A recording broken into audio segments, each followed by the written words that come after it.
So here we are in Copacabana, Bolivia, not the beach on Rio, of course, or in Rio. I love this place, it's absolutely awesome. It's across from Peru, great vibes.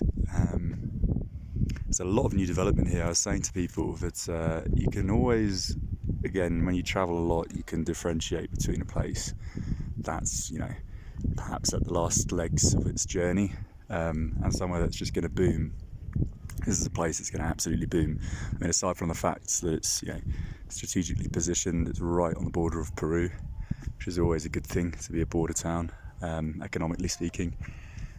But it has obviously part of Lake Titicaca and the boat tours. It's so affordable, and the prices in Bolivia are.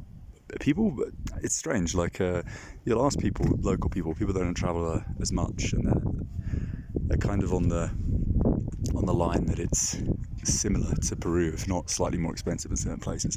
That's just not true at all. So the standard restaurant in Arequipa in Peru, like a local place, will set you back $8 for a starter and main, sometimes a juice, 8 to 10, which is like £1.90, $2.50. But here it's 10 for the same, and it's just as good. I also just had the best juice ever. So far, Bolivia has the best juice in the world, and Peru, best chips. Like, their chips are amazing. So I'm going to go up there soon. I'll show you a little panoramic. One thing I was going to say again, which just supports what I'm talking about. If you look at all of these brick buildings, so if you look at all of these, they're all brand new. So all the brick buildings that you see here, you can see the pointings all fresh between the bricks. And if you just look at the cityscape, you can see that probably 70% of what you see is brand new development. We're talking like the last year or so. So clearly, investors are appreciating the point that it's obviously somewhere that's going to spike. And I couldn't agree more with them. I think it's an absolute opportunity. And if you see between this tower block here, looking through my lens, so I hope this is accurate, the peninsula that goes all the way around, some gorgeous running trails there, and there's nothing up there at all. I mean, you can see there's nothing.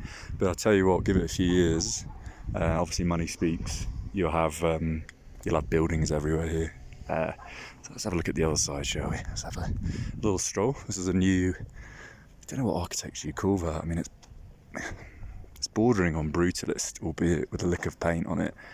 Certainly not my cup of tea, but yeah, it looks more like a kind of Mormon temple. But so we've got the lake as well on this side.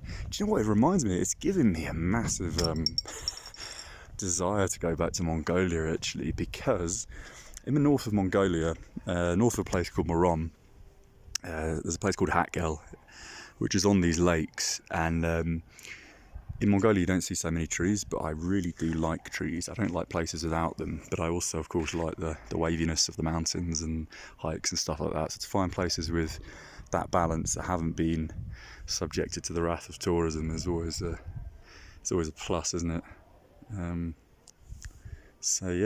You can see the landscape's absolutely gorgeous here. It's stunning. It's so peaceful. Honestly, Bolivia straight away, such good vibes.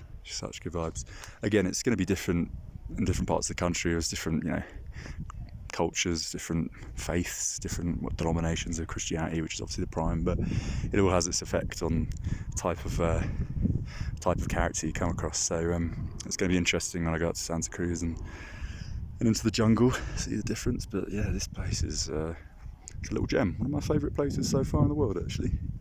Very nice. And up to the mountain we go.